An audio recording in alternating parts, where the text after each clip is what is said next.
Make sure to turn your mic.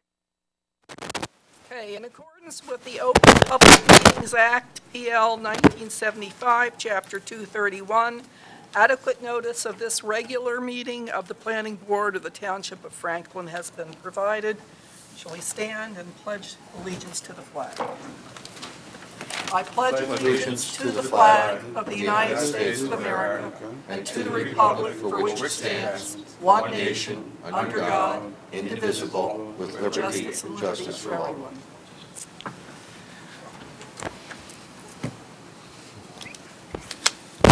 All right, we have resolutions. Let's roll call. Roll call first. Oh, Seal, is your mic on? yes. Oh, okay. I guess I wasn't leaning towards it. Okay. Councilman Chase, absent. Carl Hauk asked to be excused, as well Mr. LaCourte did. Cecile MacGyver, Present. Robert Mettler, Here. Charles Orniaka, Here. James Pettit, Here. Robert Thomas, Here. Edward Potosnak, absent. Todd Brown, Here. and Chairman Orsini as well asked to be absent.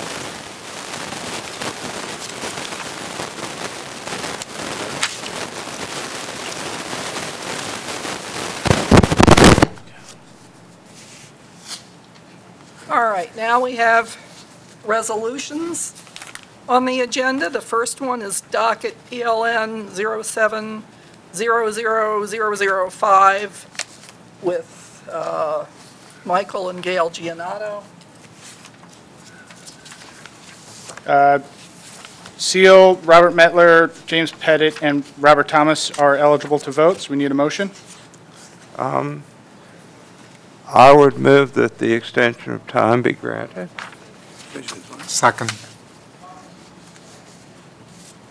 Cecile MacGyver, Yes. Robert Mettler, Yes. James Pettit, Yes. Robert Thomas. Yes. Okay, for F. Greek, Robert Mettler, boy, this is an interesting one. It's Mr. Mettler and James Pettit. So we need a motion in a second. I move the resolution. I would second. Want to poll the board? Mr. Mettler, Yes. Mr. Pettit. Yes.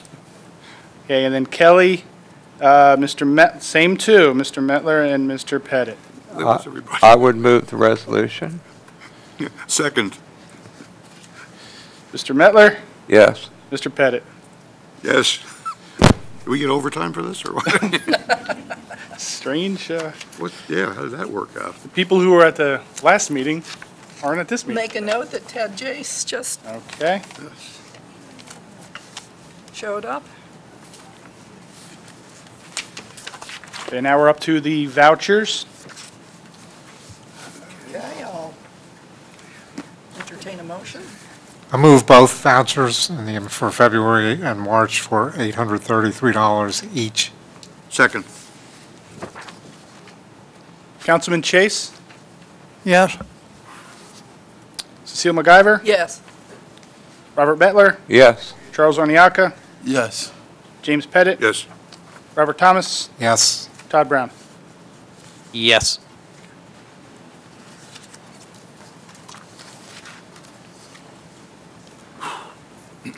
All right, that brings us up to our first application for the evening, VM Point.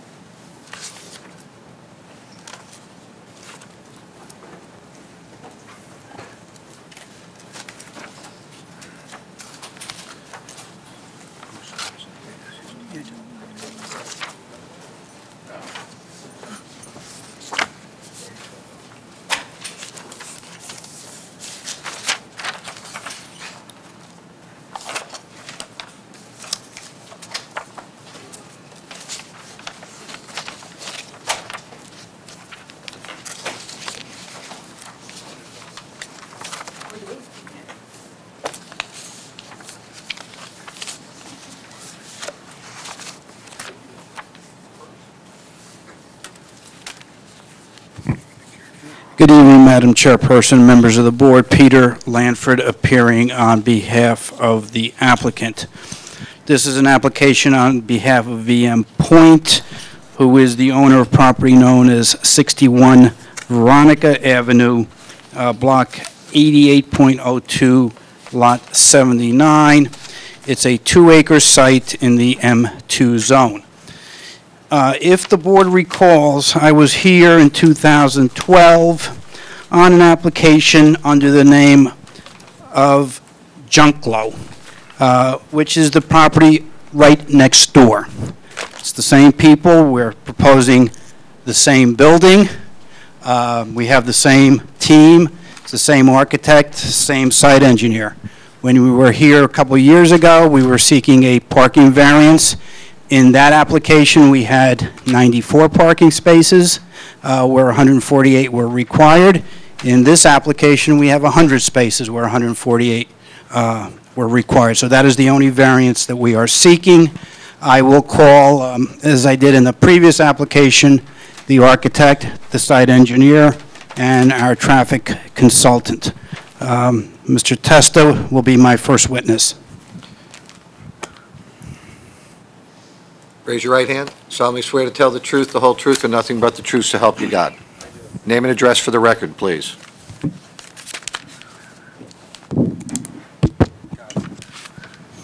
Good evening. My name is Michael Testa, T-E-S-T-A, registered architect, state of New Jersey, principal and owner of Michael V. Testa Architect, Manalapan, New Jersey. I've been a graduate of New Jersey Institute of Technology, 1990. You've been here before. I've been here before. Yes, Yes, you're ma'am. accepted. Thank you. Thank you, Madam Chairperson. Mr. Testa, as I indicated in my opening statement, actually, you were here before 2 years ago on the property next door. Is that correct? Yes, I was. And the application that we have tonight is for a medical office building on Veronica Avenue, correct? Yes, it is. The document that you have on the board, or the rendering, is a rendering of the proposed building, Correct, yes. and we mark that as A1.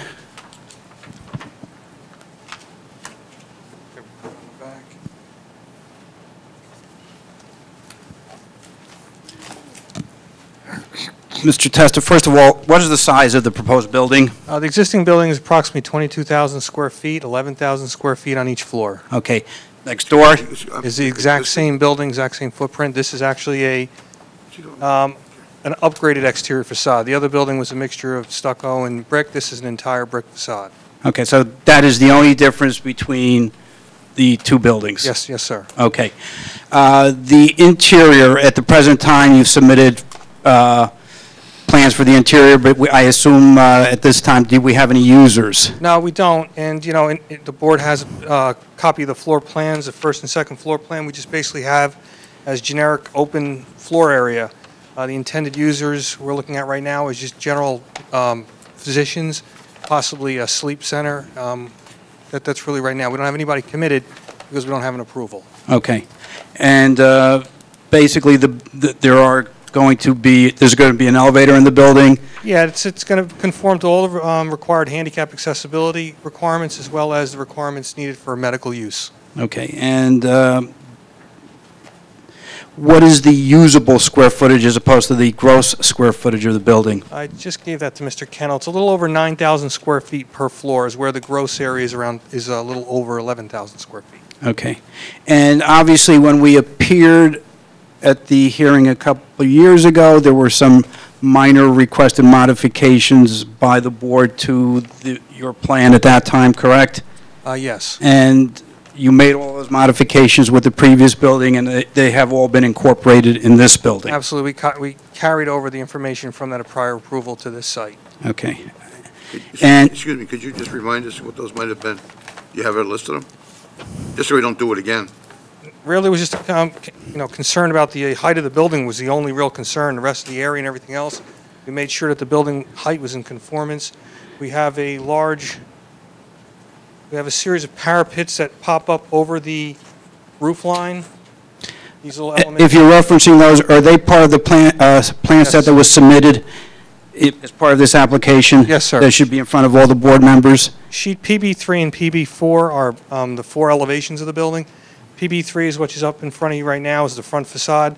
When I say front facade, it's the facade as you enter it. The facade facing the street is the one directly below it. So basically the front of the building is perpendicular to the street. So we're actually looking at the side facade at the lower end of PB3 And again, you can see it's all brick veneer with an aluminum glass storefront and a couple of different types of stone accents throughout the building. And what we made sure we did was we conformed to the height requirements. We have a parapet up here that pops up.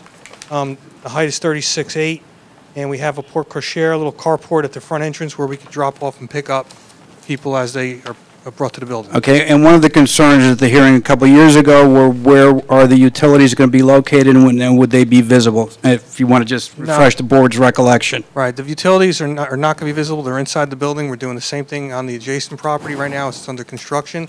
The rooftop equipment is screened partially from these parapets that you said, and also the rooftop units are located at the center of the building.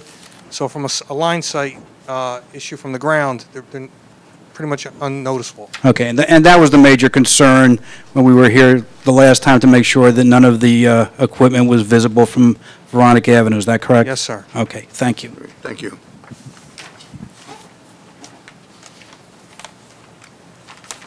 How many doctor's offices would this hold as a maximum?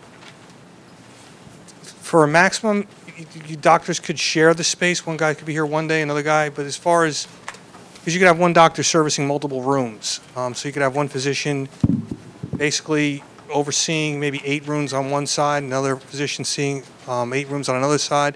They're all exam rooms. There's no diagnostic right now anticipated for this site. When I say diagnostic, I'm talking CAT scan, MRI. Right now we're looking really just office space and like sleep center. So you're talking about 8 by 12 rooms. There's a potential of maybe, if I go back to the floor plan, PB, let me just look at PB2, which is the second floor plan.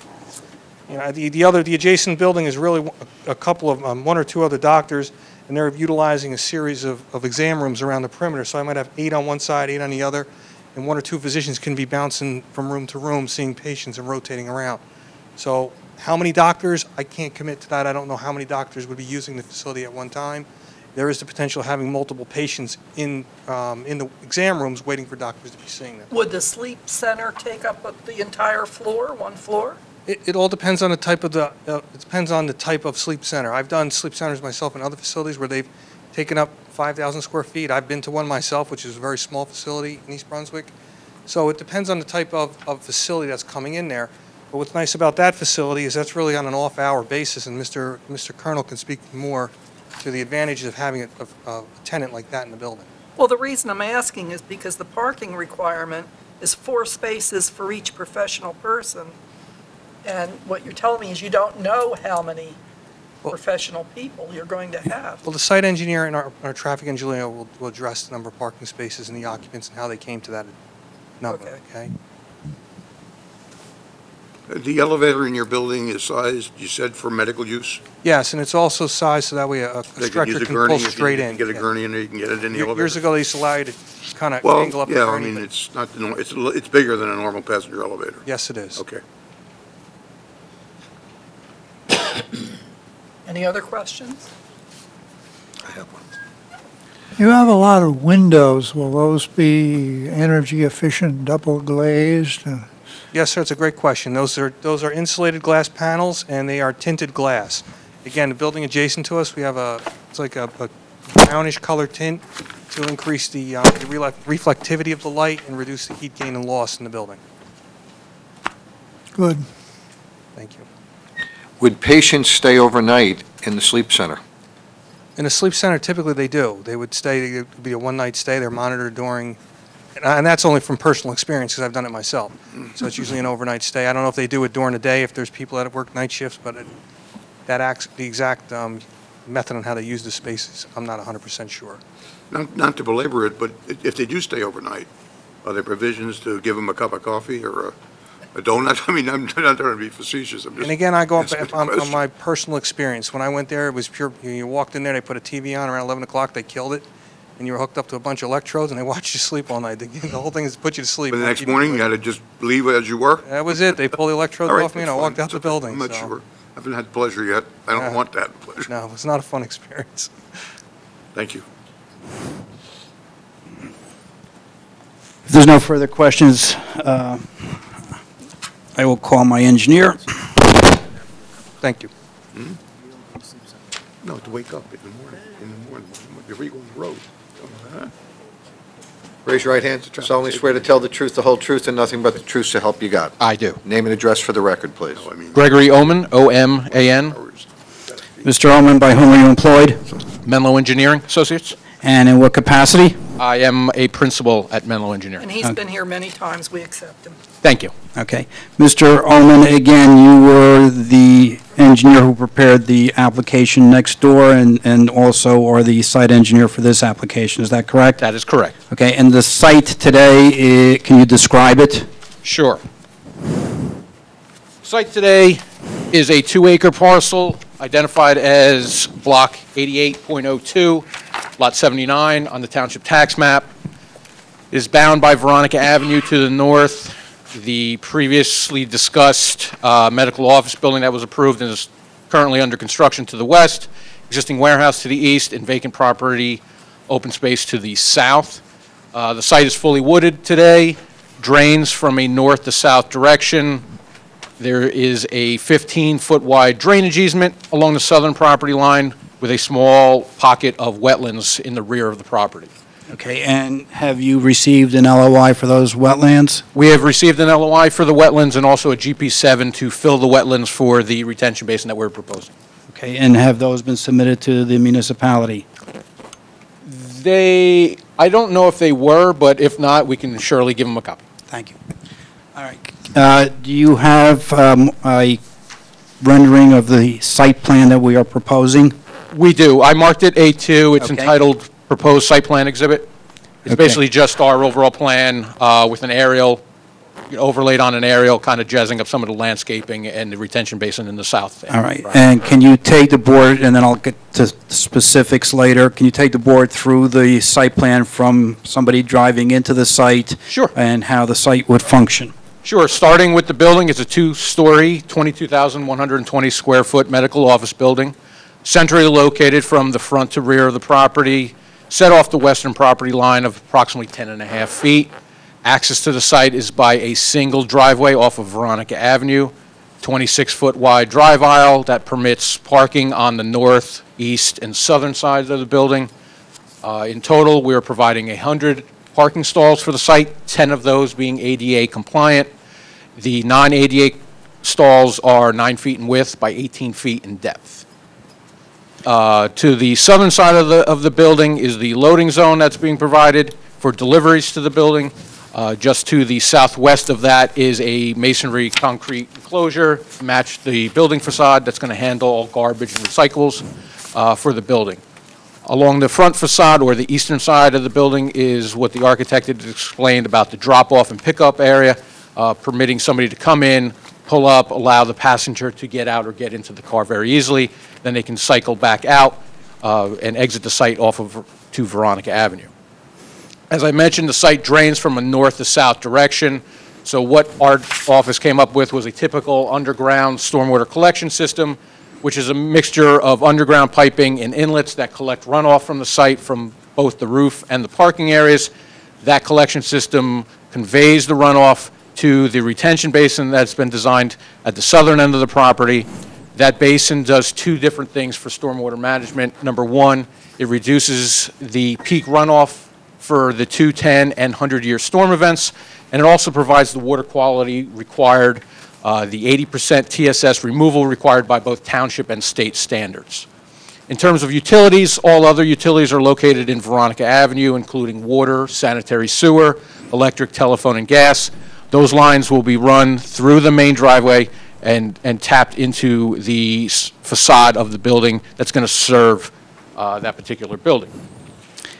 In terms of trees on site, we are maintaining the existing tree line along the southern property line and along the northwest corner of the site along Veronica Avenue. What we are doing in any of those areas where there are gaps, we're supplementing in with some additional trees and landscaping, providing landscaping around the parking lot and in front of the building. In total, we're proposing 78 trees, 110 shrubs, and 863 ground cover, which is fountain grasses, black-eyed Susans, stuff with some color. At the western side of the entrance, we are proposing a monument sign of 48 square feet, 10 feet high, 10 feet off of the right-of-way of Veronica Avenue, very similar to many of the other signs for the medical office buildings a little further east on Veronica Avenue as you approach Route 27. The sign will be internally lit as well. In terms of lighting for the site, we're proposing 8 light fixtures, 400-watt metal halide fixtures mounted at 22.5 feet high. They generally provide ample light levels throughout the entire development for safety for vehicular and pedestrian access to and from the building. There was a comment in the board's engineer's review letter about minimizing spillage at the property line. There are, I believe, 4 fixtures that we have along the eastern property line that are very close to that property line that we're going to provide shields on to prevent that spillage onto that property. The owner and developer has also highly considering, I believe also already moving forward on the one that's under construction, but definitely this one we're going to look at doing LED lighting. Less wattage, a little greener, a little more initial cost, but maintenance-wise, it's just a much better product. In terms of approvals, we have already obtained our Somerset County Planning Board approval. We have made submissions to Delaware Raritan Canal Commission, Somerset Union Soil Conservation, along with the other township divisions that require approvals in terms of fire, sanitary, and police. We've looked at their review letters for each of those departments, and we really have no issues with addressing and complying with all those comments. Just a couple of things. With respect to the trees, you mentioned earlier the site is wooded. We are going to be removing a lot of trees from the subject property, correct? Correct. And to the extent that we can replace them on site, we are going to replace them. Correct. And then obviously, as per the township ordinance, and as pointed out by Mr. Healy in his report, there would be a required contribution for the trees that we cannot replace, correct? That is correct. Okay. And I know you sort of glossed over it, but just so we have the record clear, there is a report prepared by Mr. Vega dated February 26, 2015, who is the Assistant Township Engineer, consisting of a total of 9 pages and roughly about 64 comments. You've reviewed each and every one of those comments, is that correct? That is correct. And we can comply with all of those comments and make the appropriate changes? Correct. Okay. And by making those changes, would that in any way significantly change what the board is looking at or what we're asking them to approve? It would not. They're just minor detail changes, correct? Correct. You also have received the report of Mr. House, the Director of Fire Prevention, and you need to discuss it with him, but you will resolve your issue. Or did you get to speak to him since we No, spoke? I actually reached out to Mr. House on Tuesday. Okay. And tried just to talk about item number 2, but it's something that we can work out with him. It's not a big deal. Okay. And again, we have a report of Mr. Chi. We can comply with that. The Correct. police we can comply with. And I don't know if there were, and Mr. Healy's report as far as protection of trees. Correct. And the landscape plan revisions, those you can make, obviously. Correct. Thank you. I have no further questions. Are there any questions by the board members, Ted?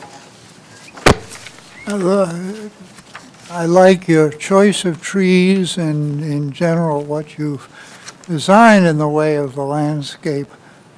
The one thing is the plans don't show what tree is where. You have a nice list of trees and you have nice symbols, but there's nothing connecting the symbols with the particular species. I assume, just from the numbers, that the main tree you're going to use throughout is the linden. You do have some pin oak and willow oak. I assume you're going to put those around the detention basin? Yes, correct. Wet tolerant type material around the wet basin. Yeah. Well, There was a comment in the letter. I couldn't believe it, but when I did open up the plans, there was one layer on the plan that was not thought on to plot, and it was the labeling of the plant material. yeah. Figures, yes. Yeah. Well, as I say, it looks like a good choice of trees. The one thing sometimes we're concerned about is if you have, although this tends to be more with street trees, if you have all one kind of tree and then a disease pops up that knocks down that kind of tree, then all of a sudden you have no trees. And so sometimes it's better to have a greater variety of trees. But I think linden is fine so far. Do you want us to look at some different varieties, or are you comfortable with what we have? I would suggest, and also it might give you a little more interest if you have a bit more variety of trees instead of just all linden for there, because I'm very happy that you're keeping some of the existing trees at the front of the property. I always think that makes a property look much better if you have even a small amount of the original vegetation left. I remember a warehouse on Schoolhouse that I fought like the devil to get them to keep some of the existing trees, and it really makes it look better. Okay. Do you have any recommendation as to what kind of tree instead of a linden? Is there certain ones that are better than others? I mean, so they have some guidance? So they don't go- There's big actually trees a out there. township somewhere of approved trees, and I'm sure. Yeah, we have a list. Mark can Okay. give. Yeah, you we'll that. we'll sit with Mr. Healy, or I won't, but at least Yes. representatives of Menlo will sit with Mr. Healy and Yeah. come up with a I mean, plan. I'm just suggesting it because having a greater variety gives you some insurance against disease. Very good idea, Dr. It's Chase. Things I've learned in many years on the Environmental Commission. Thank you. One question, you had mentioned you're considering changing to LED. Obviously, the overall lighting plan in terms of the type of light, the height, the distribution of all of that, you're going to keep consistent with what you're presenting to the board, but Right. you may just switch from the metal halide to the LED. To the LED, correct. Okay, thank you. Probably a better quality of light, too. No, question. Mr. Ullman, Just getting it on the record that they're not going from 20 feet all of a sudden up to 40. They're going No. to keep within this plan, but may change the fixture. there's a reference to a 15-foot wide drainage easement. Correct. In whose favor is that easement? That, I don't know the ownership, that runs for a good length of Veronica Avenue behind even a lot of the existing medical office buildings closer to Route 27. Mr. Lanford, can you I- assist here? I don't have a title report, but I can try to find out and get you the answer. If It's been anyone there knows for- Mr. Pettit. Been there for a long time. Yeah. Been there for the 30 years that I was the engineer in town, so I don't remember who owns it, though. I could tell you, but I don't remember. I'm just All the inquiring. properties of Veronica drain to that Yeah. drainage easement, and it kind of runs down behind the ShopRite, and now, well, it's not ShopRite anymore, it's Stop and Shop, but Okay. down behind there. It's been there, it separated a farm field at one time. That was farm area. It was Yeah. like a drainage ditch where the farms were, like taking the runoff from the fields. It just became, by osmosis, I guess. That's not probably a good word to use, but it's become that way. I'll check with my client, get the title report, and provide whatever information I can get on that. All right, do we know if it's a recorded instrument? I believe it is, yes. Okay. I can also say pretty sure that it is, Yeah. yes. I just want to make sure that it exists and it's recorded if it's in favor of the township. I think it is, actually. We'll get confirmation. It would have happened whenever the original subdivision of all those lots are. It was Blue Star from Connecticut. Well, the engineer's report does address this to some degree. It says that there's an Item existing 38. easement. Yep. And that no improvements may encroach. So that may Correct. involve some minor modifications to your site plan. Correct. We've kept everything out. I believe just the outfall of the basin slightly encroaches in it, and we can pull that back towards the basin and Okay, stay out of it. all right, thanks. Yeah, I think it's a township easement, I'm not sure. Don't remember anymore. Old and decrepit. No other questions? Mr. Kennel?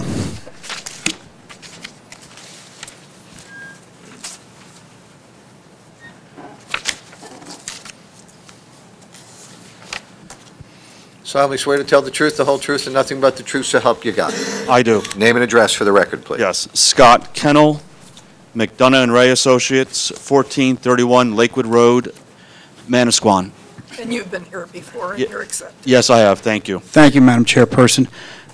Mr. Kennel, you were retained by the applicant to prepare a traffic analysis for the subject application, is that correct? That's correct. And you also, or your firm, prepared the traffic analysis for the adjacent lot, correct? That's correct, And- for Lot 78, yes. And has your firm also done anything else with respect to other developments on Veronica Avenue?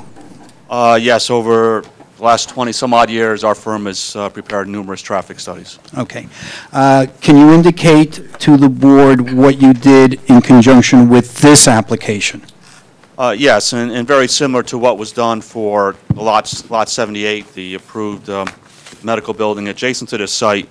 The first thing is we estimated the amount of traffic to be generated, and we provided that information in the traffic report dated November 19th, 2014, where it's projected that a building of this size will generate approximately 51 trips during the morning peak hour, 77 trips in the afternoon peak hour. And then with the trip generation, we analyzed the driveway to ensure that it'll operate safely and efficiently. And we utilized traffic counts that we'd conducted in 2013 and determined that the site driveway would operate at a level service C. I'm sure you've heard testimony that we rate an intersection from A to F, and you try to design or provide a level service C to D is what is accepted in the industry. So the analysis revealed that the site driveway would operate at good levels of service. And what's also important is, given this location along Veronica Avenue, we have excellent sight lines, so there's great sight distance. So it's my opinion that it can operate safely and efficiently. The next phase of our analysis deals with the site plan and the parking provided. As Mr. Ullman had testified, the fact that we don't have any known tenants, and you review the ordinance would require 148 parking spaces. We're providing 100. As part of our investigation, and similar to what was done for Lot 78, research parking accumulation counts were conducted at 5 other medical office buildings along Veronica Avenue. And originally we did traffic counts in June 2013, or parking counts, and then as part of this application, additional observations were done in November 2014. The results of the 2014 data is consistent with what we had found in 2013, in where the parking demand ranges from anywhere from 2.3 to 4.14 vehicles per 1,000 square feet. The site as proposed are providing 4.52. It's also important to recognize that consulted data published by the Institute of Transportation Engineers in their parking generation manual, and they found that the average peak demand for a medical office building is at a rate of 3.53. So taking into consideration the experiences along Veronica Avenue at other office buildings that range from 13,000 square feet to 43,000 square feet, and my experience throughout the state of conducting other research counts, the ITE data, it's my opinion that the parking supply at 4.52 per thousand for 1,000 square feet will be more than adequate to accommodate this site. And more so if there's a potential tenant that where we have a sleep center where their activity is at night, so therefore even more so, we'd have more than adequate parking to support the tenants in this proposed building. And as Mr. Healy in his report indicated, there are 2 different ways of calculating the parking, and you did not provide any parking calculations based on professionals or employees or things of that nature. Is that correct? That's correct, because there are no known tenants at this time to be able to perform that calculation. And it would be merely a guess or speculative? That's correct. Okay. And when you looked at the other buildings, you talked about the buildings on Veronica Avenue that range between 13,000 and 40-some thousand square feet. Again, are they basically general medical office buildings similar to what we are proposing? Based on my investigation, yes. They're multi-tenanted office buildings, as this building will be. And from my experience, what happens is that typically there are practices that may be a tenant here that may have space in other locations in the area, so they're not here 5 days a week. And typically, the tenants in here will have some common hours of operation, but not necessarily all at the same time. And especially if you do have a sleep center, as I mentioned earlier, they would have activity at night, which would then again lessen the parking need at this facility. Okay, and also Franklin's ordinance says there should be one space per 150. Have you reviewed ordinances in other municipalities? And I know it's the ordinance, but do you have an opinion as to whether one space per 150 is realistic or perhaps a little bit of an overkill with respect to medical office space? Yes, that translates into approximately 6.67 spaces per 1,000 square feet. And based on my experience throughout the state and review of other ordinances, that is a very conservative or on the high side. My recommendation is typically between 4 to 5 spaces per 1,000 square feet.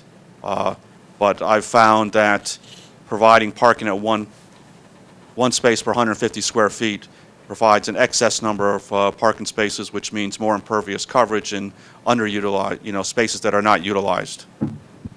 Thank you. I have no further questions. This is sort of an odd question, but the building that's under construction currently, will that be in common ownership or same ownership as this building? They are, it's a different entity, but it's basically, and the people are separate people. I mean, the team that was put together to design the building was the same team, but these would be separate owners. Okay. The reason for my question is that further down Veronica Avenue, where you do have 3 medical buildings somewhat in common ownership, my cardiologist and LabCorp, and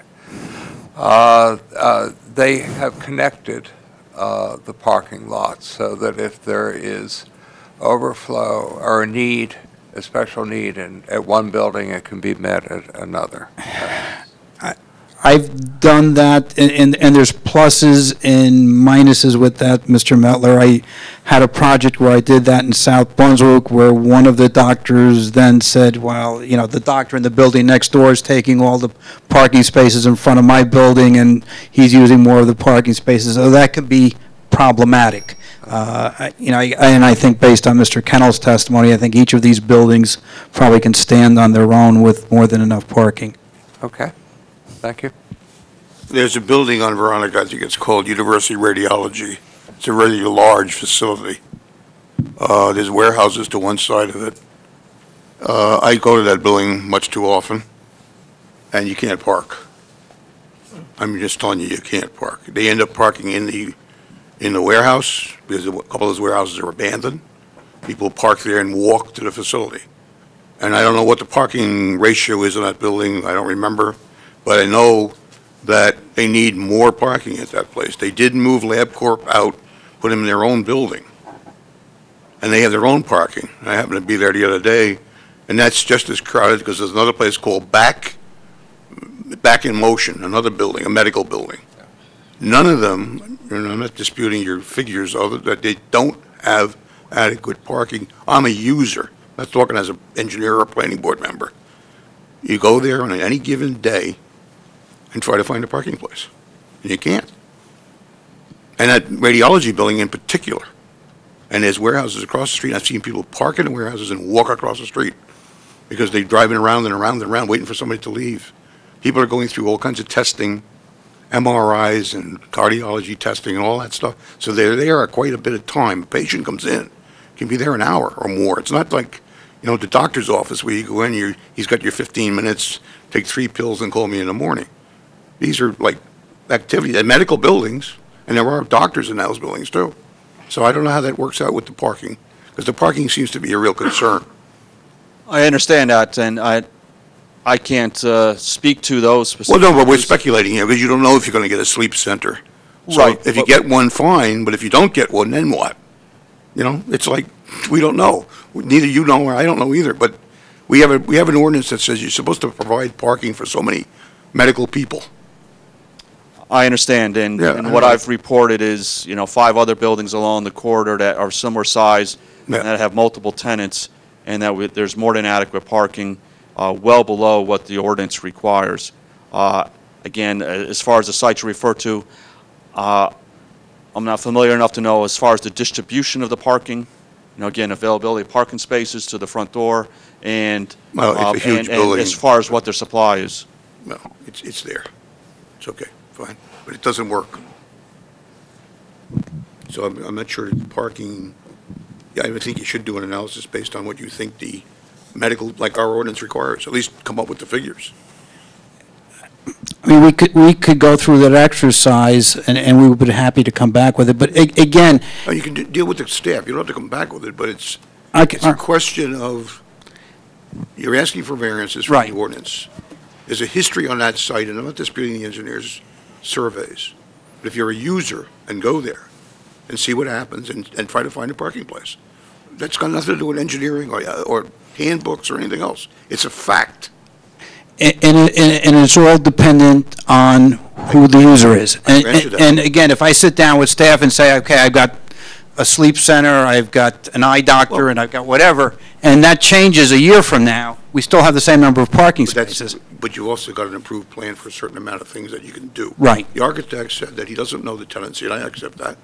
But given the floor area, given history, I'm looking at the architect now, the average medical suite for, say, a cardiology practice of 2 doctors, how much space is that? I mean, just, I'm sure you've designed stuff like that for people. Is it 5,000 feet, it's 2,000 feet? We work for a cardiologist in Old Bridge, and that suite, he has multiple buildings. His suite that we worked on was a little over 5,000 square feet. He had another area that he expanded in, the building he was trying to put an addition onto. So it depends on the practice. A lot of times it might be 2 or 3 physicians within one practice. No, I But recognize that. around 5,000-6,000 square feet. So in a building like average. this, how many suites could you get ballpark? Two With the square per footage we floor. have? Roughly 2 per floor. If we're talking about 9,000, a little over 9,000 square feet of net floor area, that's net floor area. Typically, these spaces have large waiting areas, which is probably... Yeah, 4 but to just ballpark. I'm not asking you to design it. I'm just saying, Yes, like- in your experience, Mhm. for medical suites, about how many square feet does it require in a building? Is it, I'm sure that if it's, depending on the practice, and how much equipment they need, like examining tables and all that, depends a little bit on the practice. But in general terms, Around you're an 5,000 architect. square feet would be How much? good. Or 5,000 square feet roughly. Okay, roughly. So how many square feet we have in the So building? you have 9,000 net square feet Per per floor. floor. So So you could probably that's- put 2 tenants per floor if you were doing 5,000 square foot. So that'd be 2 tenants per floor, okay, which could be, as you said before, could be 2 doctors, or it could be 5 doctors, or, It could be, and Yeah. and usually when you have practices like that, it's usually 1 physician working at a time or 2 physicians. and of You course, know. if we get a sleep center, then that's even better. Yeah, and then Okay, all they right. usually rotate in. Usually one doctor's handling calls at the hospital, and the other doctor's seeing patients. I mean, it depends on the practice, but that's what I've seen in the past. Okay. So in order to provide the parking that's required as far as the ordinance is concerned, we'd have to decrease the size of the building. As far as the parking ordinance, I'll let Scott. I'm just talking about parking. Yeah, now. Yeah. I'm not an expert in that, I really. Well, no, I mean, Yeah. we can't meet, That's obviously, we right. can't meet the parking requirements. Based on a strict interpretation of the ordinance at 1 per 150, yes. You make the And I'm buildings, talking about for practitioners, and I know you don't know the answer yet. For 150, how much smaller would the building have to be? With 100 spaces provided, What are we supposed to have to we're start? probably, we have to reduce the building by a third. To get how many more spaces? What are the requirements by ordinance? 148 at the current, 148, so you need another, what, you got 140? we got 100. You got 100, so you need 48 more spaces. Okay, almost half again as much. Okay, fine, I accept what he said. Okay, thank you. I have a feeling that if we were to base, number one, having a parking requirement, trying to apply a parking requirement at the time of site plan based on the number of employees is kind of awkward, because you have a certainly lot is. of applications where they're building it like this, where they don't necessarily have the end user in mind. They're building it on spec. Exactly. The other thing, too, is once the building is built, over time, tenants can come and go. And, the number of, based on the practice and the type of medical facility, the number of employees is going to go up and down, and they don't necessarily come back to you for a change of tenant. We're going to base it on the number of square footage. I'm not to argue it. We have an ordinance that says certain things that people spent time developing. I And I assume have that the people no- that developed it had some rationale for doing it. I'm not opposing this, I'm just trying to understand, And there I'm- is a problem with parking at these medical facilities. I'm not disputing what the engineer is saying, but as a user, I can tell you that there is. And what I would suggest, if the board is considering, if they're not satisfied with the testimony that's been provided so far, perhaps you want to ask the applicant to provide some follow-up testimony. So, for example, the facility that Jim was talking about where there's a parking problem, how does that relate to this use? I don't know if the board, I don't think the board has enough information. I think you raised an issue, but I don't think the board has enough information to deny this variance yet based on some. I know. I understand, Jim. But I'm just saying, I don't think the board has enough information to go another direction based on your anecdotal. And if the applicant, I think, the issue's been raised, the applicant may want to investigate that site and inform the board how this site and this application may differ from your experience. And that'll give the board more information upon which to base a decision. That's all I'm saying. And we would be happy if you want us to come back with some additional information, we would be happy to do that. Everything you do is a spec, and you're guessing at this point. And when it works the other way, we're stuck. No, I mean, we're stuck. Frankly, we're stuck. We're stuck. You got 102. When you say- If it turns out the site needed 120, we don't have room for 20. Well, when you, not to be argumentative, when you say Either. we're stuck, I mean, the municipality is getting what they're getting. If anybody is hurt, I mean, there's a couple things. We represent the people who live here. We're stuck. Well, I mean. My attitude, Pete, whether you like it or not. No, Jim, what I'm saying is, again, if you go to a doctor and you can never park there, sooner or later, you may go to another doctor where you can park. Go back later. Yeah, something like that. No, there are times you can park, times you can't park. Park. We all recognize. Yeah, and the reality is, I mean, again, you do have an ordinance, Scott indicated that, your ordinance compared to a lot of others is probably asking for more. And again, a lot depends on the users, and it may be that this building will never have a problem because of the users. Well, and again, quite frankly, if there is a parking problem and a tenant leaves, a new tenant may not want to come in. I mean, it may also be damaging to us because I'm sure a doctor is not going to want to rent space in a building where his patients can't park. So, I mean, I understand that. It's a tough situation. Talk about the parking because it's an issue. Yeah, and we'd be glad to do additional studies if it would make this board feel more comfortable. The rest of the board, I'm one member of the board, I'm not the board. And I understand that, but if the board felt that they wanted some more information, we'd be glad to go out and get it. Jim, you have an idea? Madam Chairwoman, if I could, if the board were comfortable, based upon the square footage, that 100 spaces is acceptable for a demand of 148, you could also then say to the applicant that they could not have any greater number of doctors and support staff than would generate a parking demand in excess of 148. 100. 100. No, 148. Well, there's only 100 Now, spaces. right now, if you do the calculation based on the square footage, required is 148, proposed is 100.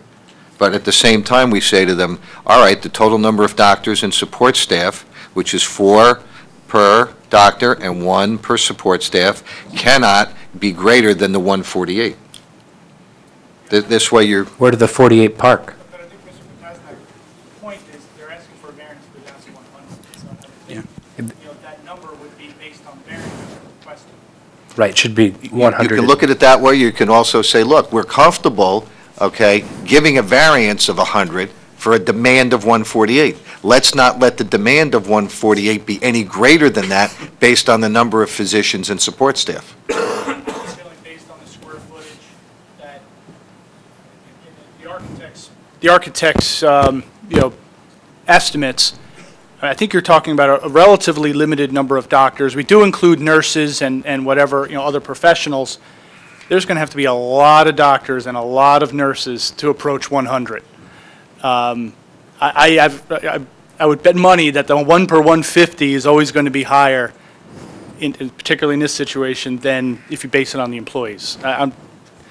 You just do the math in order to get up to 100, and it's... Yeah. Well, that's, It's if a you lot of have 4 employees. tenants, that's 25 per tenant. Well, 25 spaces. And that does seem like that would be more than adequate for what you would have in the space one tenant would occupy.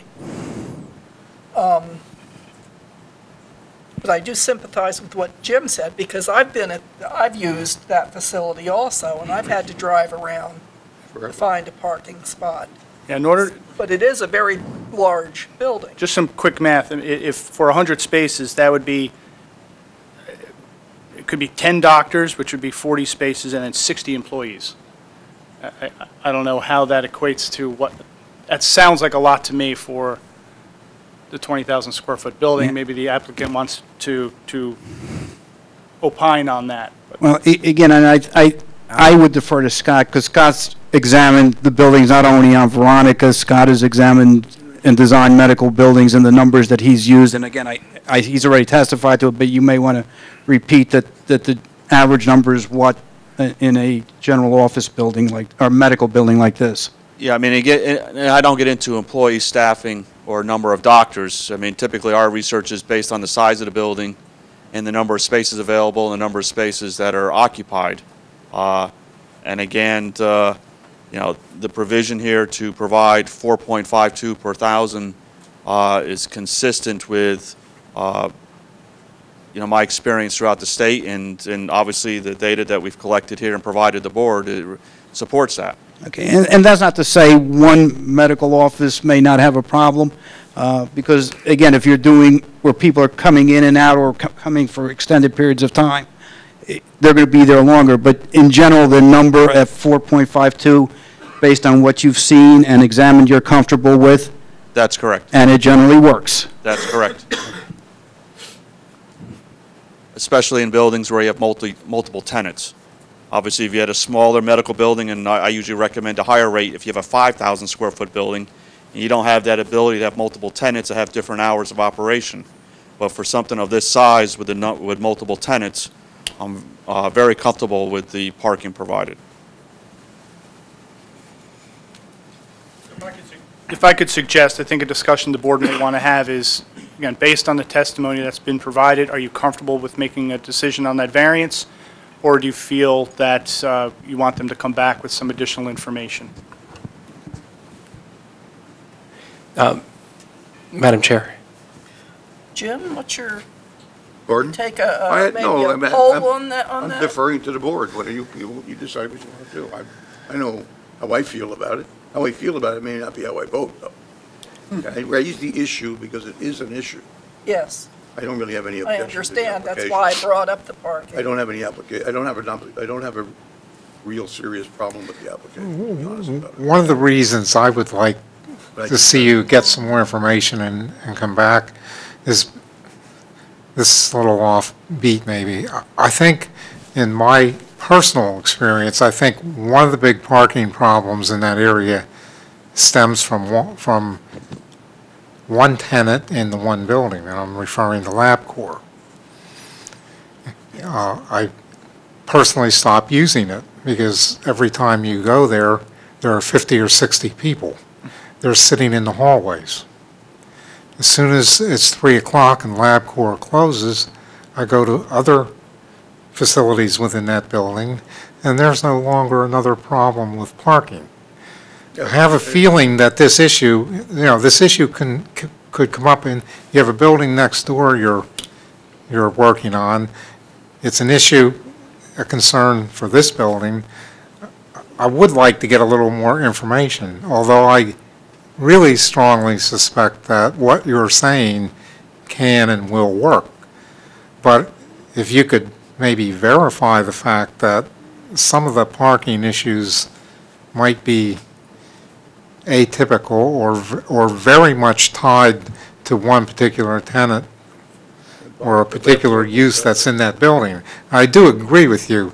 If you're not providing a place that people want to go to, they're going to stop going there. And yeah, that's your problem. It could become ours if the building's abandoned. But I don't think you want to go to all this you know, to end up with a building that you can't use. In my mind, it helps the township and it helps you if this can work, because your one goal in one of the master plans a million years ago was to try and attract more medical uses in this township, having a proximity to major hospital, university, places like that, and medical users were not as prevalent. So I think we need to find out if this can work. We would be glad to analyze the buildings that you referred to, that Jim referred to, and perhaps provide more data as they apply to offices or medical offices with multiple users, because I think there is a difference when you have multiple users, as Scott said. But we can try to get you some more data. Bob, LabCorp, has their own building now. They moved out. Yeah. Separate building. No, I'm just telling you that I agree with your problem. I had the same problem, but they have moved to their own facility, so it doesn't affect Well, that. I wouldn't know because I stopped going there because of the problem. No, I understand. That's my point. I understand what your point is. I'm not disagreeing with you. Right. And Jim, you're right. There's the cardiologist, radiologist building where I go to the cardiologist, and then the LabCorp building, then the fitness building. But then there's also connected is another parking lot with the fertility clinic where I do not go. But at any rate, We're past that, Bob. we are well past it, yeah. Do we want to set up a schedule for them coming back then? Well, what do you want to, we're just having a discussion. Do you want to, you have to Okay. open for the public first, so, Oh, before you okay. even get to whether we want to go to a resolution or not. Yes. If there's no further discussion, I'll entertain a motion. Madam Chair, I would move that the meeting be open to the public for a hearing on this application.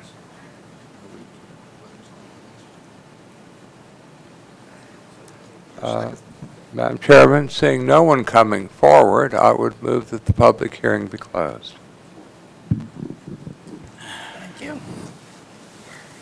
Madam Chair, Yes, that'll I just have one question. Yes, The tenants are unknown at this time, so it's possible it could be a sleep center, it could be multiple blood places with 50 people hanging out in the hallway, right? So it makes your job hard on the parking piece. Correct. I mean, any medical type use is permitted in the building, so could there be another tenant that does lab work that have a higher demand? It's possible, but I would think my client would try to select tenants that don't create that problem, because he's got to be concerned about maintaining leases throughout the building and the other tenants within the building. That's been my experience with other tenants I've had, that they're conscientious to who they're going to have in the building so that they do not create problems that could result in loss of tenants. Right. And the board, keep in mind, they are asking, obviously, for a variance. So as part of that, you can impose conditions that you feel would address those issues.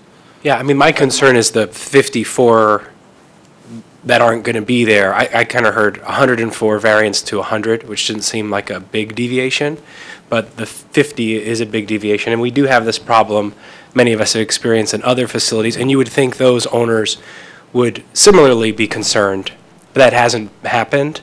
And I think that, we've experienced it. It seems to me like we need some more information. That would just be my position. And again, I think there's ways we can get you more information, and there perhaps are ways that we can talk to the board about certain restrictions, because there are certain medical uses that generate significantly more volume than other medical uses, and that may be a way to deal with that also. But I think we need a little time to discuss it. We need a little more time to get you some information, and we'll be glad to provide it.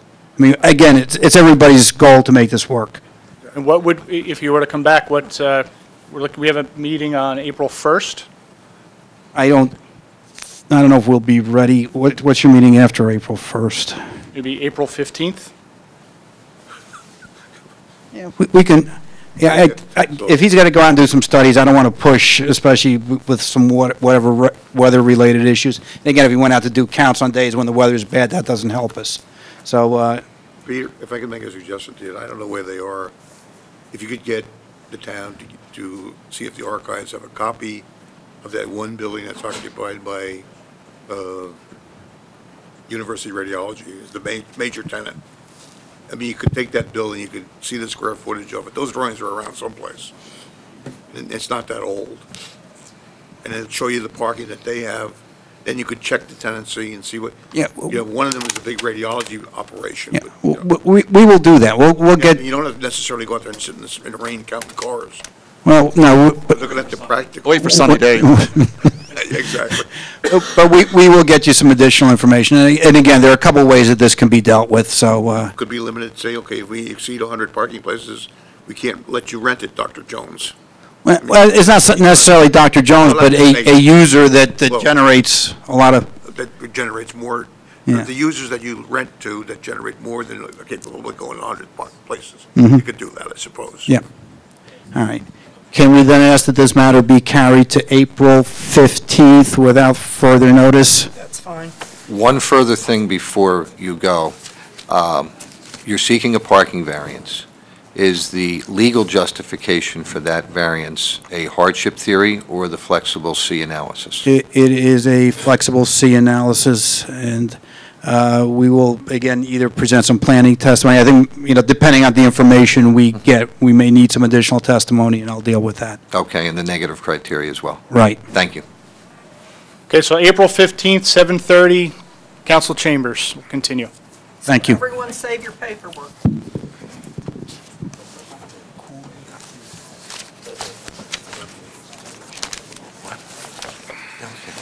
And I'm here on the 15th, if you're not. Okay. Hold on to all this paperwork. Next on our docket, Brian Kay. Yeah, but we'll give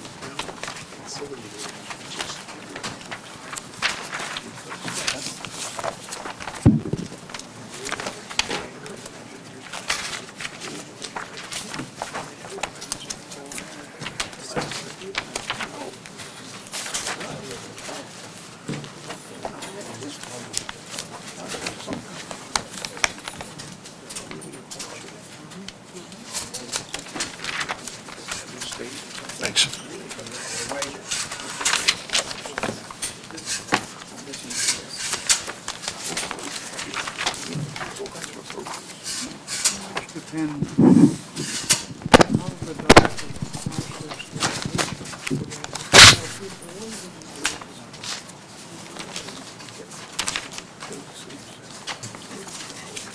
Yeah, I was just thinking, what happened to the window?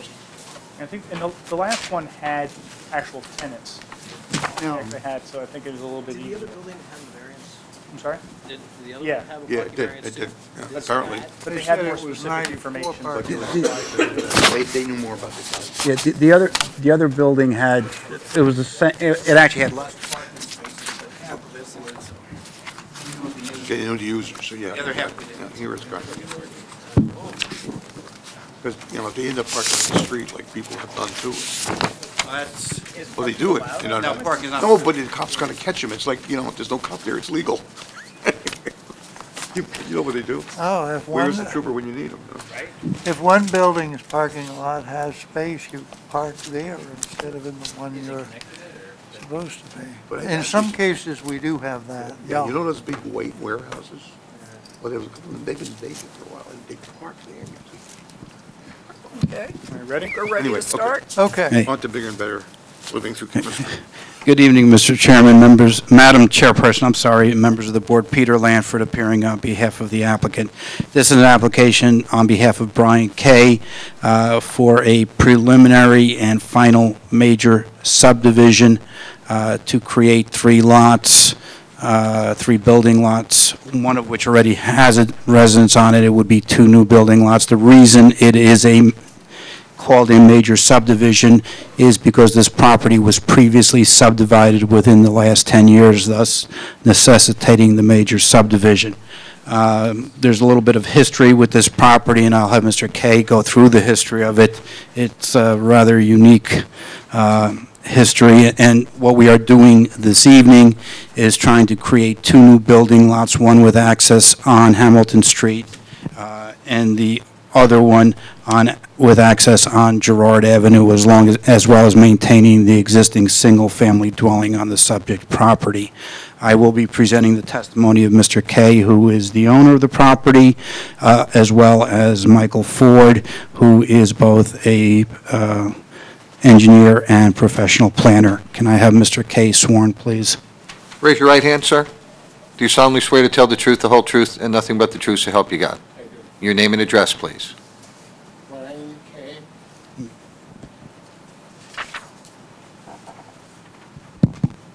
Brian K. K-A-Y-E, 438 Girard Avenue, Somerset, New Jersey, 08873. You can be seated, Mr. Kay. Thank you. Brian, you're the owner of the property in question, is that correct? That's correct, sir. Okay, and you also live on the property in question? That's correct. Okay, and if you're looking at the property from Hamilton Street, your house is to the rear portion of the subject property? That's correct. Okay. When did you acquire this property? In September of 2010. Okay, and after acquiring it, you moved in, is that correct? That's correct, sir. Okay, and before acquiring the property, did you own any other property in or around the subject property? Well, the previous owners had done a subdivision and sold me 2 buildable lots directly adjacent to this current property. Okay, and actually, they are on Girard Avenue? That's correct, sir. And 430 and 436 Girard Avenue. And if you are looking at the subject property, they are to the right of the frontage that you have on Girard Avenue and next to your single-family dwelling? That's correct, sir. Okay, and you bought those 2 individual lots that were created by the previous owner, which I believe was Roth? Yes, Marianne and Raymond Roth. Okay, and you bought those and you built 2 single-family homes on those and sold them? That's correct, sir. Okay. And after you did that, who owned the piece that you're currently living on at that time? After they sold the 2 buildable lots to me, they sold the current block 347, lot 6.01 to a religious company in Texas, I guess JKP Foundation, and they in turn sold it to me in 2010. Okay. So, and the lot that is the subject of this application was a subdivided lot by Roth, which resulted in having frontage both on Hamilton Street and on Girard Avenue. That's correct, sir. Okay, and there was also another unique piece with this, that when that subdivision was approved, the frontage on Girard Avenue could not be built upon. Is that correct? Yes, sir, that's correct. And that was part of a deed restriction and recorded subdivision? Yes, correct. Okay. After you acquired the property and moved in, how big is the property? It's about 3.01 acres. Okay. And you made a determination that you wanted to develop the remainder of this tract, is that correct? That's correct, sir. And what did you do in order to move forward with that? Well, I made contact with Van Cleef Engineering, Mr. Ford, and we looked at different alternatives. Okay, and what were the alternatives that you were weighing? Well, the first thing we looked at was the possibility of creating maybe 5 buildable lots. And then, of course, we also looked at what we have now in front of us, which is create 3 instead of 5. For the sole purpose of, reducing the land disturbance. Okay, and when you say creating 3 lots, you're talking about 2 new building lots plus the remaining dwelling in which you reside? That's correct. Okay, and after discussions with Mr. Ford, you determined that rather than submit a major subdivision for 5 building lots, you want to come in and get the 2 new lots with the variances that we're seeking? Correct, sir. Thank you. I have no further questions. Excuse me, just a question. Those 2 lots, the new lots, not the one that he lives on, at 603 and 604, over the door. The ones he did already? No, right now he lives on a lot. You're dividing it up into lots. It didn't happen until like 2 or 3 weeks ago, and I've been looking at it for a long time. Okay. Which of the 2, if he gets the subdivision, which of the 2 buildable lots that'll be created? The 2 lots would be proposed lot 604, which would have frontage and access on Hamilton Street, and 603, which would have frontage on Girard and access on Girard. Okay, all right, okay, just want to get oriented. Thank you.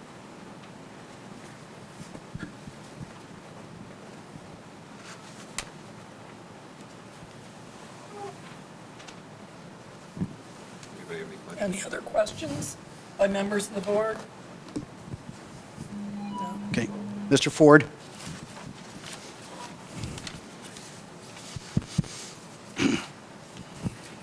Solemnly swear to tell the truth, the whole truth, and nothing but the truth, so help you God. Yes, I do. Name and address for the record, please. Michael Ford with Van Cleef Engineering, 32 Brower Lane, Hillsborough, New Jersey. Mr. Ford's accepted, he's been here many times. Okay, and Mr. Ford, just for the record, you've been qualified before this board and the zoning board both as a professional engineer and as a professional planner. That's correct. Okay.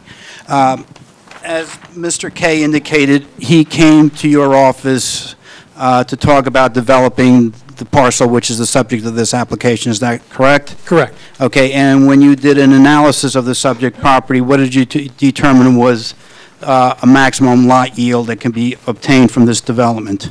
Up to 5 lots, and I have an illustration to exhibit that, if you like. All right, can we mark that as A1, please? Okay.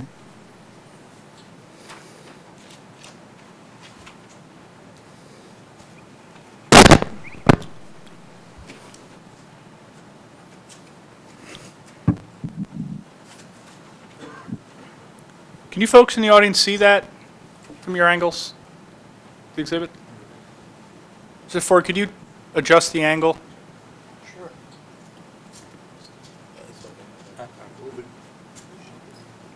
Okay.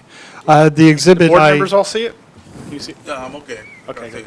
Thank you. Yeah, the exhibit I put up is just a sketch. It wasn't submitted as part of the application.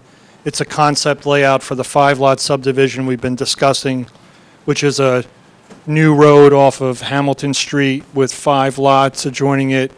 And then the lands that is the portion of the property that fronts Girard that's non-buildable would be used for stormwater management. Okay.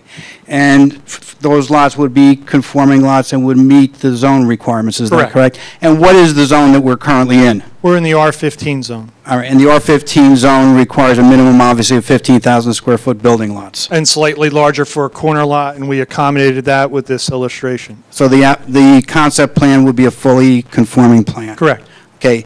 After reviewing that with Mr. Kay, we ultimately decided to submit a plan for 2 new building lots. Is that correct? Correct. And you have that on a board? Right. This is, I would mark that A2. Please. Okay.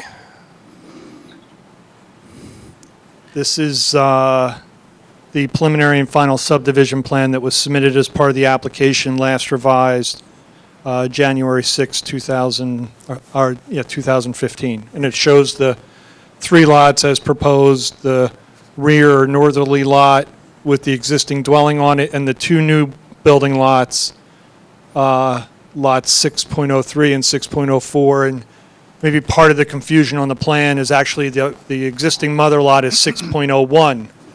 So when we subdivided into 3 new lots, we're being assigned new lot numbers of 602, 603, and 604. Okay. Now, Mr. Ford, the lots that we are proposing to create in the R15, 15,000 square foot zone, how big are the lots? The smallest lot is 35,398 square feet. Okay. And which lot is that? That's the lot fronting Hamilton.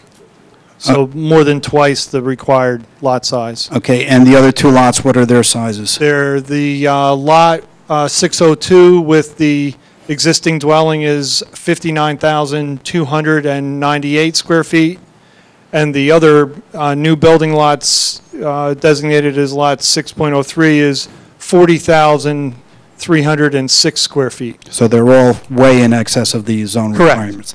Okay, now with respect to this subdivision, should it be granted, the lot fronting on Hamilton Street would have access on Hamilton Street? Correct. Okay, and we've submitted an application to the county, and the county has reviewed that Correct. application, Right. and they have commented on the application. They have no problem with our proposal. Right. Okay, other than we got to pay the $10 recycling fee or whatever. Okay, the other two lots, as we originally proposed it, would have access on Girard? Correct. Okay, and our original proposal showed one shared driveway that would service both of those lots. Is that correct? Yes. Okay. As a result of some discussions that were, or some issues that were raised in the staff reports and some comments made by Mr. Healy, have we rethought the issue of having a shared driveway? Yes. The application as was submitted with the existing dwelling, there's an existing driveway off of Girard. It's a meandering driveway within this portion of the property that fronts on Girard. And our thought at the time of the initial application was to share that driveway, continue to use it for the existing dwelling, and also use it for the new dwelling on lot 603. In response to the review comments we received and from the township staff and discussions with the owner, the applicant, it's thought that we would acquiesce to the suggestions in the staff reports by constructing separate new driveways so that both the existing dwelling would have its own separate driveway within its portion of land that fronts on Girard, and then there would be a second separate driveway for the new dwelling on lot 603, thereby eliminating any potential future shared access driveway issues between two owners. There's more than enough land. Both of these portions of the property that front on Girard are 40 feet wide. So they're literally almost as wide as a right-of-way for a public street. They're both 40 feet wide. This total width here is 80 feet. I don't want to interrupt you. That lot where you have the flag or the little lot you can't build on, that's actually already subdivided, so a portion of that goes with the original lot. In other words, your subdivision line cuts right across that. This land, Yeah. that's a new lot line. Today, And that, also this is all, would be a piece of that lot, yeah? right, Okay, so it's attached to the lot that you want to get the driveway to. Okay, right, I got it. right, There's a note here about in the middle of the line, going to go to subdivision with service. right. Okay, thank you. Okay. And the proposal now would be then to eliminate the necessity of any cross-access easements, is that correct? Correct. And also would then utilities be brought into each of those lots on their respective properties? Completely separate for both lots. Okay. You would then have two driveways fronting on Girard, is that correct? Correct. Is there any, and again, you indicated that there's more than adequate room to build two separate driveways. Yes, Are there residents on either side of those two proposed driveways? yes. There are Okay. existing dwellings there. And is there also more than adequate room if we want to put some landscaping to segregate those driveways from the residences on either side? Yes, and there's actually some landscaping in place today, and there's also fences on either side of this 80-foot wide strip of land, solid wood or solid PVC white fences. Okay.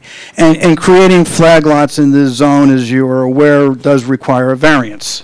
Right, it's prohibited. In fact, actually, the initial application, we sought lot width variances, but it's been determined by the staff to look at this more as a flag lot subdivision, as it appears, and we understand that that's not permitted in the R15 zone, and there are some reliefs associated with that, Okay. that we seek. Okay, and in addition to putting some landscaping on either side of the new access drive, are we also doing anything else with respect to the proposed subdivision to screen the houses from the existing residential dwellings adjacent to us?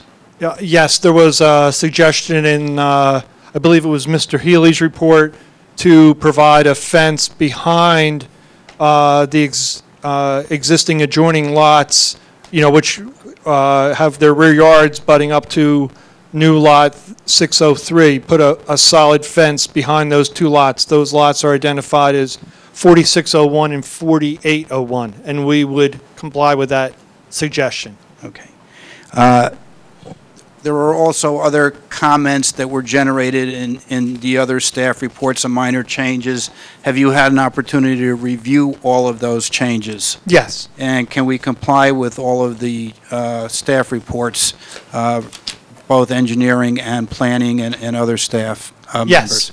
Okay. Yes. Now, again, we are seeking a variance, and we indicated and we showed in Exhibit A1 and as a right subdivision that we can build, that we do not need any variances. Can you opine as to the benefits of granting the variances and creating the 3-lot subdivision versus the 5-lot conforming subdivision? Okay. Yes. The variances, first with respect to the R15 zone, where you're not permitted to have flag lots at all. Certainly in this case, the conforming subdivision would be substantial road improvements. And I have another illustration that I'd like to show the board. Even a simpler thought would be, and I think this illustrates quite readily the benefits of the proposed situation, is that we could have the same 3 lots, but create a public street with a cul-de-sac to eliminate the flag lots and not look at this as a flag lot subdivision at all, but that would require public improvements that would be turned over to the town. Let's mark the exhibit, please. Oh, sure, yes. This is A3.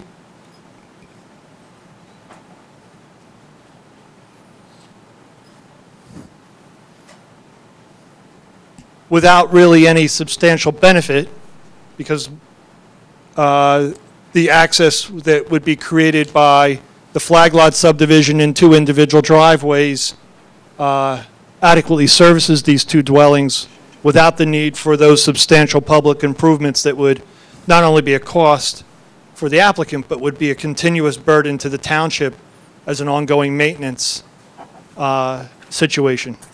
Okay. One other comment, there was a discussion right now on the issue of sidewalks. Hamilton Street currently has sidewalks, is that correct? Correct. And our plan, are there any sidewalks on Girard? No. Okay. And our ordinance requires, with any new construction, that sidewalks be constructed, is that correct? Correct. Okay. Can you indicate to the board what the current condition of the sidewalk is on Hamilton Street? Hamilton is in a state of disrepair. Okay. It's poor condition in some areas, yes. Right. One of the things, if it's, and I've discussed this previously with Mr. Healy in advance of the meeting, but it's up to the board, it was my client's suggestion, actually, that rather than build 80 feet of sidewalk on Girard, which would be the only sidewalk, he would be willing to basically rebuild all of the sidewalk on Hamilton Street in front of his property and also extend it all the way out to Girard across the frontage of the other lot, which is also in disrepair, which I think is really a better utilization of the monies for the sidewalk than to build 80 feet of sidewalk that really is going nowhere.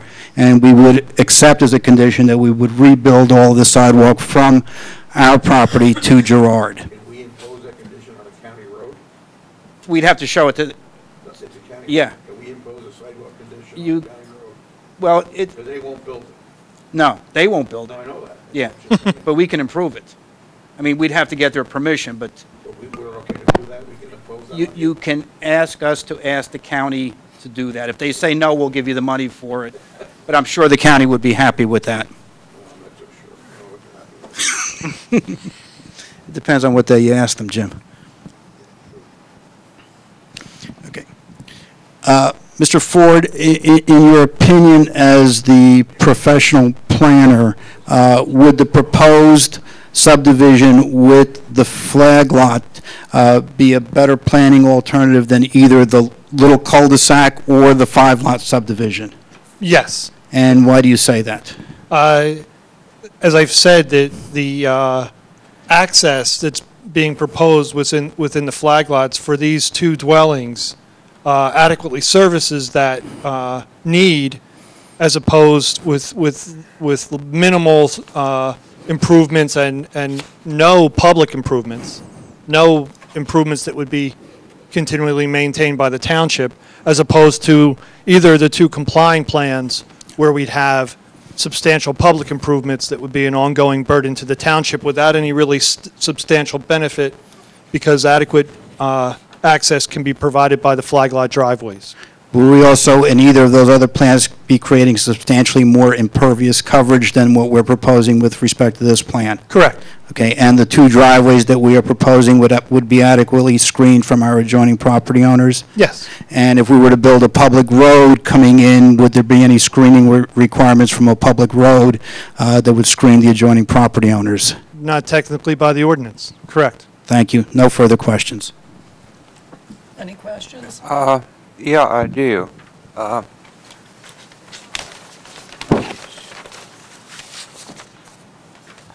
Actually, I prefer the proposed subdivision for a reason that hasn't been mentioned, but it's that the existing house seems to be of a style and of an age very similar to tulip wood, which is something that the town valued, and this is the only one of the proposals that would preserve that house.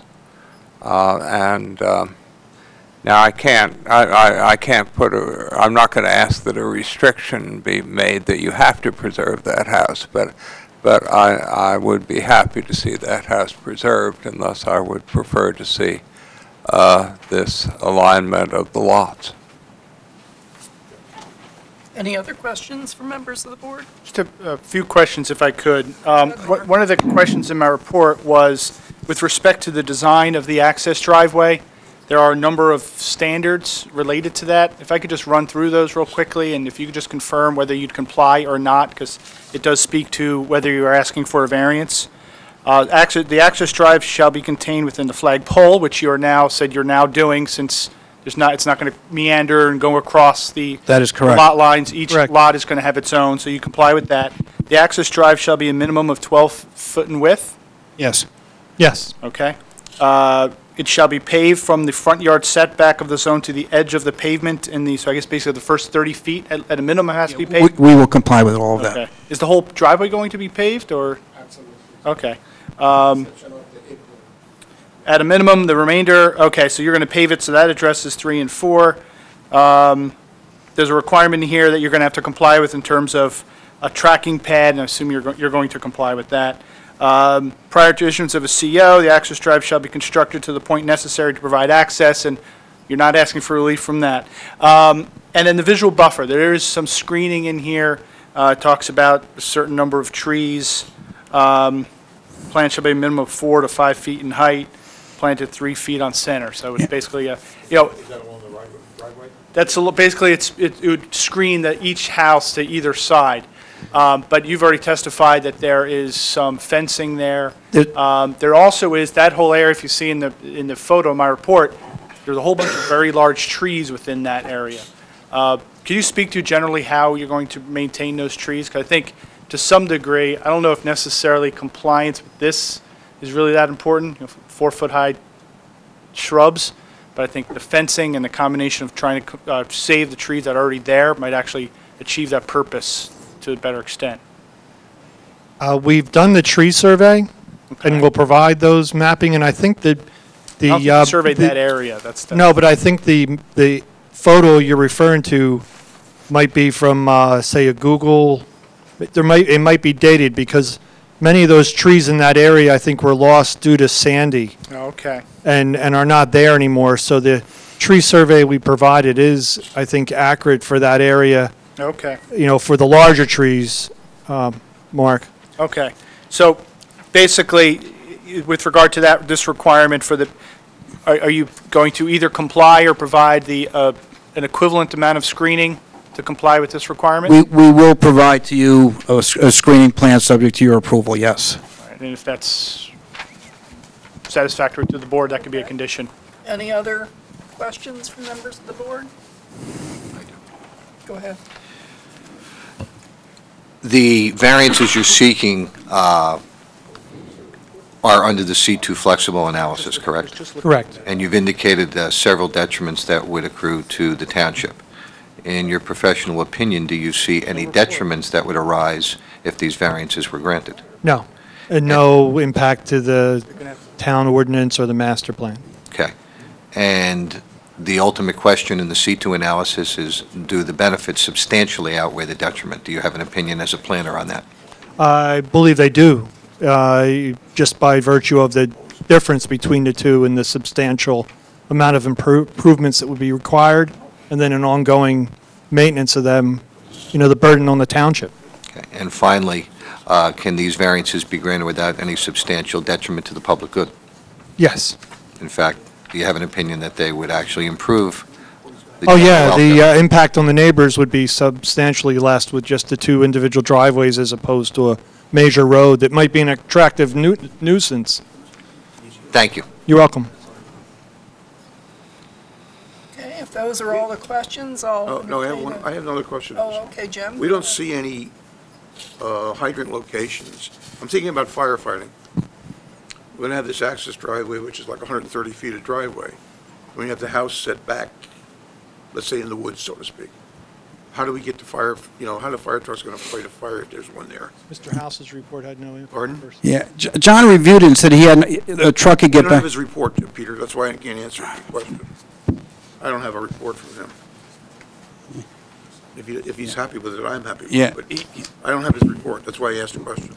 Let me find it.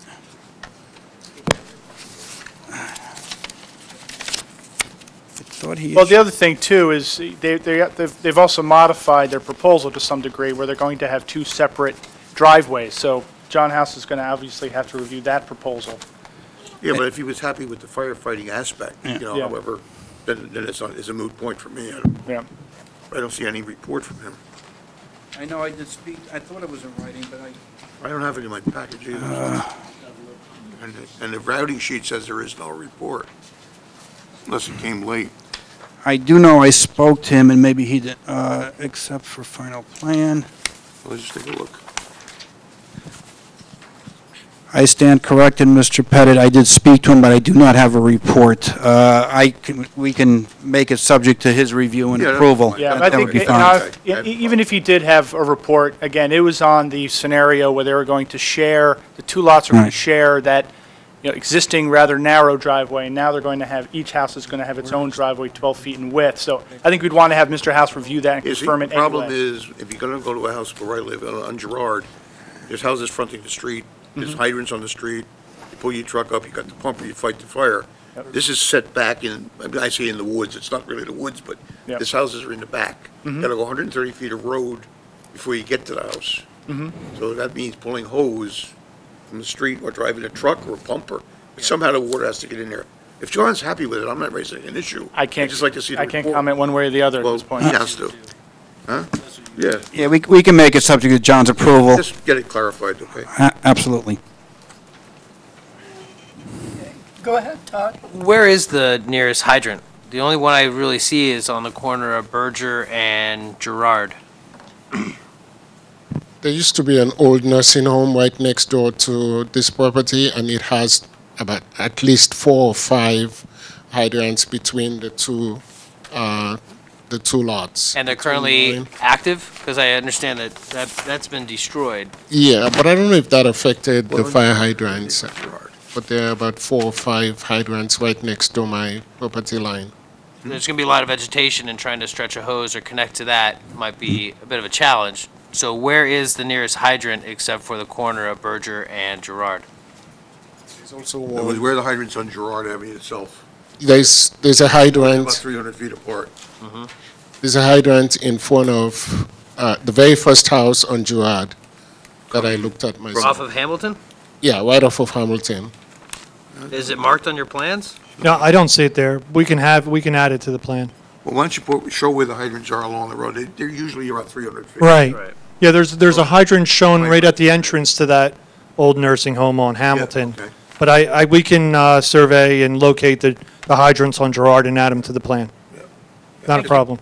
There is public water there, and Yeah, oh, yeah, we Certainly, know yep. that. It's just a Yep. matter of how you fight a fire. Yeah, and I can't comment to what John may or may not say, but No, but I it's up think, to him. It's up- I know, and I think, so I think the way the board may be heading is if John House isn't satisfied with regard to these issues, then they'll have to do what they have to do to satisfy John House. Exactly. That's acceptable. Okay, that's exactly it. Okay. All right, if all questions are answered, I'll entertain a motion to open it to the public. Madam Chairman, I would wish to open the meeting to the public for a hearing on this application. Second. We're 10 and Any members of the public would like to speak, step up to the podium. Questions, comments, anybody? Seeing no one coming forward, I would move that the public hearing on this application be closed. Second. Aye. All in favor? Motion? Yeah. Just very briefly before, again, this is a little bit of a unique application. There are some variances that we are seeking, but as clearly indicated by the testimony of Mr. Ford, I think the grant of these variances substantially outweigh any potential detriment. I think the 5-lot subdivision that we could have done probably would have been the worst-case scenario, with the people on Girard having a road in front of them and a road behind them, and significant impact. And I even think, obviously, looking at that little cul-de-sac, I don't think that generates any benefit. I do think Mr. Kay has built 2 nice houses to enhance that neighborhood. I think 2 additional new houses would be a great addition to the neighborhood, especially on the size of the lots that we are creating, and I would respectfully request that the board grant the variance subject to us resolving things with Mr. House and complying with all the staff reports. Thank you. And just to help frame a potential motion, just some of the additional things that the applicant agreed to, they'll rebuild the Hamilton Street sidewalk along the frontage in addition to the property, the frontage and property next door to bring it up to Girard. That would be subject to the county's approval, and if the county does not approve it, they would pay the payment in lieu of sidewalks equal to that length. They provide a fence behind the new lot adjacent to lots 4601 and 4801, 6 feet in height, solid fence. Obviously, fire prevention, we've discussed at length, and provision of street trees along Girard. I think those are the additional things, in addition to agreeing to all the comments in the staff reports. They're all acceptable, Mr. Healy. Madam Chairman, I would move the approval of the application with the restrictions enumerated by Mr. Healy. And Full conditions. Do I have a second? Second. Okay, Councilman Chase? Yes. Cecile MacGyver? Yes. Robert Mettler? yes. Charles Orniaka? Yes. James Pettit? Yes. Robert Thomas? Yes. Edward Potosnak? Yes. Sorry, Mr. Brown. Thank you. What's the matter? Gave it to you, then we pulled it away.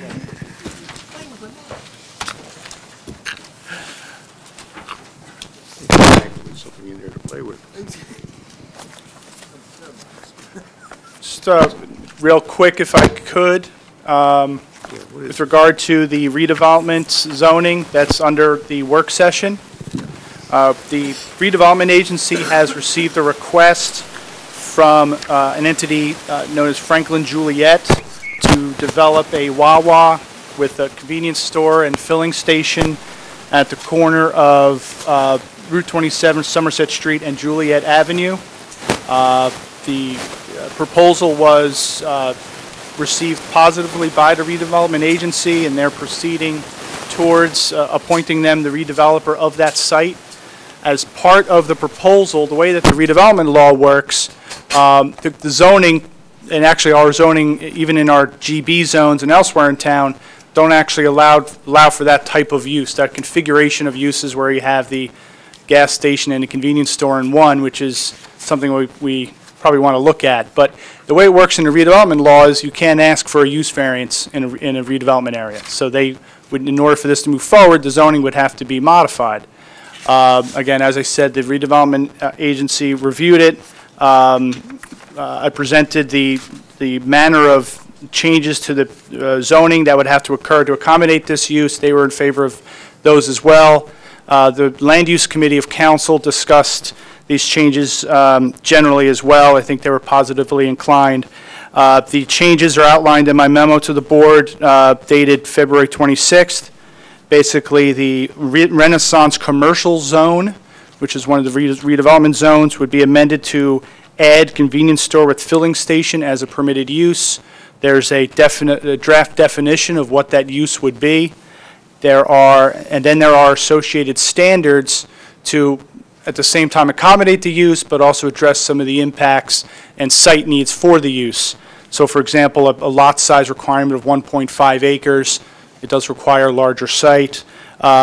Requirements in terms of access directly to Route 27, or at least a secondary street with a signalized intersection, and then some setback and coverage requirements. And then lastly, a requirement for a 20-foot buffer where it adjoins a residential zone, or if there's a residential zone across the street. So this is what we're, this is before you tonight. Obviously, this has to be put into ordinance format, so this is really not asking for, this is not a formal referral to the planning board, but our practice is when an ordinance, zoning ordinance is being considered, to put it before the planning board first to see if there are some comments or objections or, or suggestions when we're crafting it. Obviously, the ordinance will be prepared, it'll be introduced by council, and then it'll be formally referred to back to the planning board for your comments for consistency with the master plan. So with that, if you have any comments or questions on the proposal and the draft ordinance amendments, fire away. Well, I mentioned to Peter earlier that I think the Wawa would be an improvement on that particular site, but I was concerned about security because they're normally open 24 hours. You get a late summer night, and he mentioned about 2 employees being required to be on site. Now, my question is your filling station a separate entity so that you would have to have 2 employees at the filling station and then 2 employees in the convenience store section? Or would there only be 1 each? Yeah, I mean, generally, I'm sure at the time of the site plan, they'll be able to speak to that. And I can only speak generally to when I go to Wawa. They usually have some attendants out at the gas station, a portion of it, at least 2, I always say. They seem to be dedicated to that. Then obviously they have their in-store employees. It's not one of those situations, at least that I've seen, where they have somebody in the convenience store, and then when somebody happens to come up, then they run out and fill the gas. It seems like they... Well, no, it's been my experience. Can we clarify that when we make the ordinance that... I don't think that's really an ordinance type thing. That's why I said it. I think that's really a site plan question when you have the operator here discussing the operation of the site and that use on that site. You can ask those operational questions and see, based on their answers, if you have some concerns. Okay. Let me ask you a question. Is this proposal, is this a specific site? Yes, it's a specific Now, site. If this goes ahead, are there other sites in the zone where this could also go? I mean, just in general terms. As of right now, I don't think so, especially because of the 1.5 acre requirement. Any land areas that would accommodate another one of these, 500 feet down the road. Somebody else. I haven't specifically analyzed that, going from my knowledge of the area, I don't think there are any other 1.5 acre sites currently available, but that doesn't mean somebody could assemble some properties, buy a few buildings, assemble, and, that could certainly happen. But as of right now, I can't think of any other sites. Going to the south, you have Leawood, and Leawood is quite close to Route 27. It would be very difficult to have a 1.5 acre lot between Leawood and Route 27.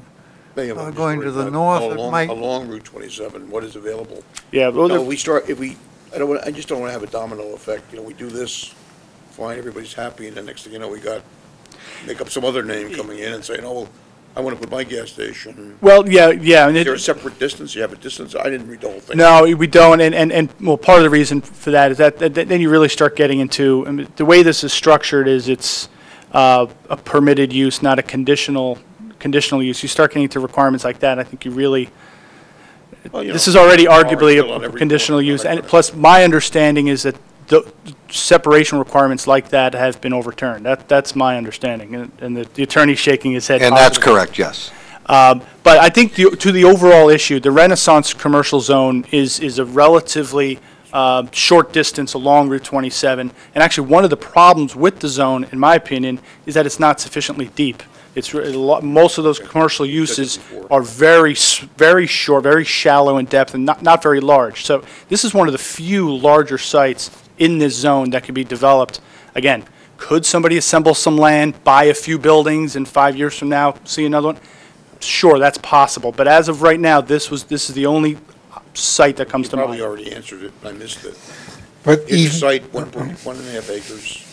I'm Wawa, I want to put a gas station. It's not permitted. You can't come for a variance? Is that not permitted? You can seek variances, you can't seek a use variance. Can't seek a And it's not permitted under the No, redevelopment Nope. ordinance or? No, it's retail, and filling stations with the convenience store retail use is not one of those specified uses. So if this was, they would need a use variance, and you can't get a use variance in a redevelopment area. That's why you answered the question. we have to address it this. I thought you had, but I If the township is favorable to this, it has to be done via the zoning amendment. but this, even if you could assemble property, this is limited to one zone, This is correct? for Renaissance commercial zone. And it is, as you mentioned, a limited, Yeah, limited distance. It's limited to the Renaissance commercial zone. Yes. And that's actually where you would want to attract the use. Again, yes. So think I there- don't see any downside at this point till we get to the details from the council. So, and again, you'll get a few more bites of this. You will get a copy of the actual ordinance, and you can comment on that. And then, really, where the rubber really meets the road, you'll get the site plan application before you, and the applicant will be here and be able to answer those questions that you have. Okay, so what do you need from us? Nothing. I think just, again, no formal action by the board. We just wanted to make you aware, and if you had a few questions, if you had any suggestions, otherwise, we'll move forward and craft the ordinance, and again, you'll get a chance to review it when it's, after it's introduced by council. Well, again, these are site plan considerations for down the road, I'm aware of that, but I'll mention them for what they're worth, is that there would be adequate screening behind the Wawa by the Myrtle Street, Yeah, so that you protect those homes that are on the other side of Myrtle Street. Yeah, and that issue can be addressed in both ways, in that we do have a provision in here that talks about 20-foot, because this is a zone, this is an appropriate thing for a zoning requirement to specify the minimum amount of screening that's required. So we do have 20-foot in width, 6 feet in height, to provide a solid visual buffer as determined by the approving board. So, Except it said a street, if there's a street there. no, it says except if there's an arterial street. So if it's a minor street, a residential street, they still have to provide, and that's the situation on Myrtle. So then, the zoning requirement is in there, and then when they come in for the site plan, when I review it, and then obviously you as the approving board, you'll review it and make sure that they comply with this requirement, and you can make suggestions on how they can, better comply with that requirement. The other point I noticed was the garbage pickup was in the back, which would impact the homes off Myrtle Street. Mhm. Maybe the garbage pickup could be on the side, either side of the building rather than in the back. Well, yeah, that's a good comment. I'll mention that to the developer, and suggest, they haven't started to do the really hard engineering yet, but we can mention that to him. That's why I mentioned it now. And if he doesn't, then you can bring that up during site plan and see what they can Okay, do. very good. All right. What's the building just to the left of the site? That's Frank's, Yes. right? Frank's Yes. Pub. Okay, I just want to orient myself, okay. I got it, I know where we are. Todd, you have a question? Oh, sorry. Oh, Mr. Metler? Go ahead. Oh, yes. The redevelopment agency, one of its charges is to try and attract jobs. And it's been very good at attracting houses, but, and we have been able to attract some commercial on Franklin Boulevard and on 27 where you have the mixed commercial and residential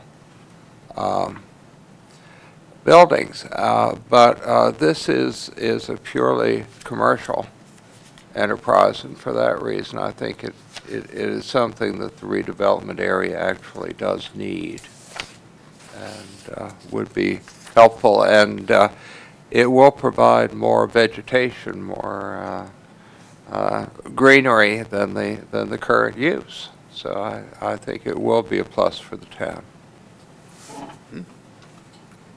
How about now? The maximum height of 35 feet. For a convenience store of 6,000 feet that you have on the first bullet point, is that, should that be lowered to prevent from a 3-story commercial building?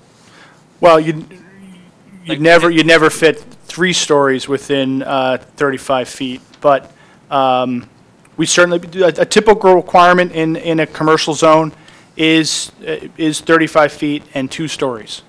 Okay. So if, we could certainly add that in there. Typically, I think these requirements are specific to this use. So it's not specific to the zone as a whole. So, I don't think, frankly, in putting this together, Yeah. the number of stories hadn't occurred to me because you don't have a Wawa with multiple stories. But Or certainly a we convenience could, store period of multiple stories. yeah, but we could certainly add 2 stories. Okay. And then the parking. Or we could actually say 1 story, because Yeah, we- based on this I would use, say, yeah, You see one that? based on this use, you're not going to have multiple stories for the Wawa. And you have residential in the back, so you don't want lighting going into the residential. I would say we make it 1 story. That steel truss, yeah, but the steel truss they put over there, if you want to see this actually built, it's on the corner of Cranberry Road and Route 610. There's one of them sitting there. Exactly this. Yep, And it's got, you see where the trusses are, they're over the gas pumps? yes. Well, that's well above 30. That's up, that's why the 35 feet is probably something to talk about. And then Yeah. the park. It's a canopy effect, Yeah, but it's, yeah. it's a deep canopy. Yeah, they have dimensions here. We'll check that. Yeah, It's hard to read it, but it looks Yeah. like it's saying 29 feet, but we'll check Right here, that. yeah, it is. I agree with you. 29.9 or something. Do you Yep. need a motion or anything? No, again, this was a work session discussion. You will have a formal, when it's formally referred to you, obviously, there will be an action by the board. So this, One last one, the parking requirement, where was that taken from? frankly, that was a discussion by Vince Dominic and I, the zoning officer, almost similar to the discussion that you had an hour ago on the office. That was based on, the nature of the use, the amount of turnover See one in action, that take a use. picture, go down to the corner. Our parking requirement for regular retail is 1 per 200. And, based on our experience with these type uses, we felt a slightly higher requirement would be appropriate here. And frankly, I think the Wawa agrees because their concept plan, they're actually slightly over that. All right, thank you.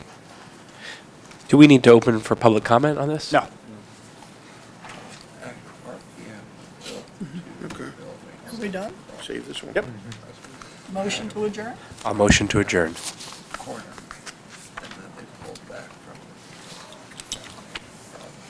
So we gotta save Pete's one, right? D. Good night. Should save all the stuff for D.